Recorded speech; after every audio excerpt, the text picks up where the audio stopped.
What's going on, sports fans? Once again, it's K-Stu the GOAT for Vernon Speaks Sports, talking about college football, Auburn Tigers, and the rest of the SEC. Want to give a shout out to my fearless and true gang, War Eagle. We got a couple of more days before signing day, and Auburn is for sure going to sign a quarterback, and his name is Bo Nix. I did a video on him just the other day. I want to say it was yesterday. That video is going to be left down in the comments so you can check that out.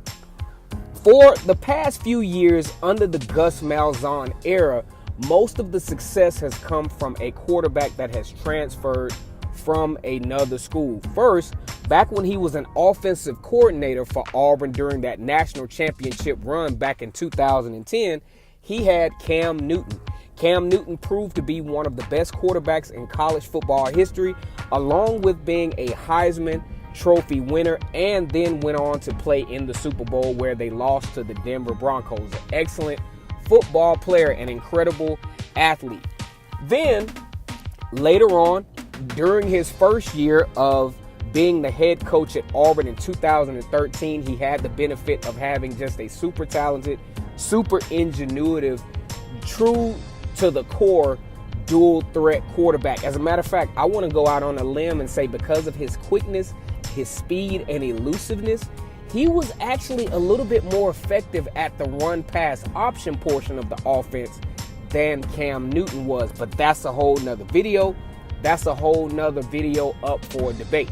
Then, the thing that we're going to get back to is the Sean White and Jeremy Johnson fiasco. That's the part where Gus Malzahn actually recruited Jeremy Johnson and Sean White, and neither of those guys panned out. But that's a whole nother part of this particular video. Later on, Gus Malzahn, in an attempt to, kind of salvage what happened with the Jeremy Johnson and Sean White debacle, picks up Jarrett Stidham, who was actually listed as a dual threat quarterback. But during his recruitment, I actually watched a lot of film on Jarrett Stidham, and I'm like, man, this is not looking like what the traditional dual threat quarterback really is. As a matter of fact, his recruitment was kind of similar to Sean White and Jeremy Johnson. Like, they're more pass savvy than actual wanting to run the ball. So when you look at these three quarterbacks, Jeremy Johnson, Sean White, and Jarrett Stidham, it would appear that Gus Malzahn doesn't have the ability to develop quarterbacks.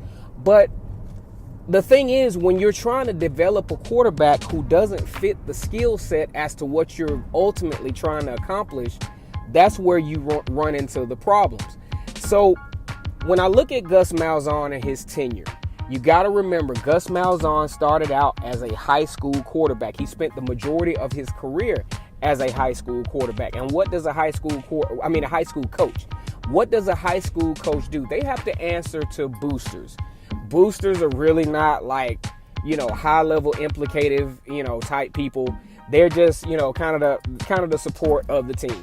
You might have to deal with some parents who bitching and complaining about, their son are not getting enough playing time, blah, blah, blah. But you take a guy like that who's in that kind of coaching stratosphere and put them in a situation where they are offensive coordinators for Power 5 schools, there's a whole nother mentality that comes with that. When you're a high school coach for so long, you don't have to worry about recruiting because, pretty much the players you get are the players you get. But let's get back to the subject at hand. Gus Malzahn now, I think it's to his ultimate benefit that he's actually recruited some quarterbacks who actually fit the skill set as to what he's trying to accomplish. Malik Willis, Joey Gatewood, and Bo Nix, all three are quarterbacks who are capable of running the Gus Malzahn offense. As a matter of fact, when I looked at Bo Nix on film, that's pretty much all he runs is the Gus Malzahn offense. And he's looking, if the thing breaks down, he's looking to take off running.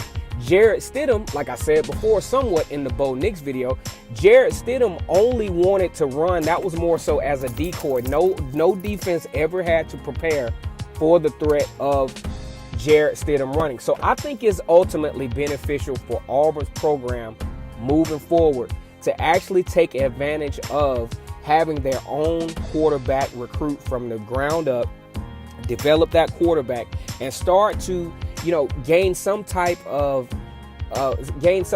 incentive, gain some type of perception when it comes to the recruiting ranks, that Auburn can take in a freshman quarterback and develop him into something formidable in the college football arena, because it didn't happen with Jeremy Johnson and Sean White. As a matter of fact, when I was even looking at tapes on Jeremy Johnson, people, and that's another thing. That's the problem when you have a very, very good quarterback that was memorable and that people just want a duplicate of this particular quarterback so bad. That's how you create a bust for no reason. And that's what happened to Jeremy Johnson. And more recently, that's what Jeremy Johnson in comparison to Cam Newton. And that's what happened to Kelly Bryant in comparison to Deshaun Watson. People love Deshaun Watson at Clemson so much that, there was no way that he could live up to that type of level of play. So I do believe that with Gus Malzahn having that quarterback that he's recruited, I think Bo Nix and Joey Gatewood will probably be the two that he has to choose from in this situation.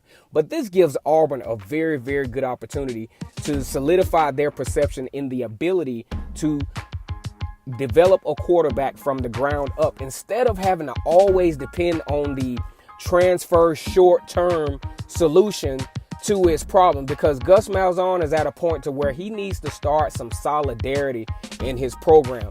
He has it at receiver, he has it at running back, he has it for the most part at defense with the incredible staff he has led by Kevin Steele. But now it's time with his young offensive coordination for them to start some type of solidification for the Auburn offense. And that way you'll start to get that continuity, and then he can duplicate what he expects throughout his system, and he won't have, say, like a Chip Lindsey or the Pons, somewhat, quote unquote, that's just for a lack of a better way of putting it, not trying to badmouth anybody, but he doesn't have that conflict of interest. He doesn't have that conflict in philosophy. Once again, it's K-Stu the GOAT for Vernon Speaks Sports, mostly talking about Auburn football and the rest of the SEC. Shout out to my fearless and true gang, War Eagle. Like, comment, and subscribe. Look for you on the next video.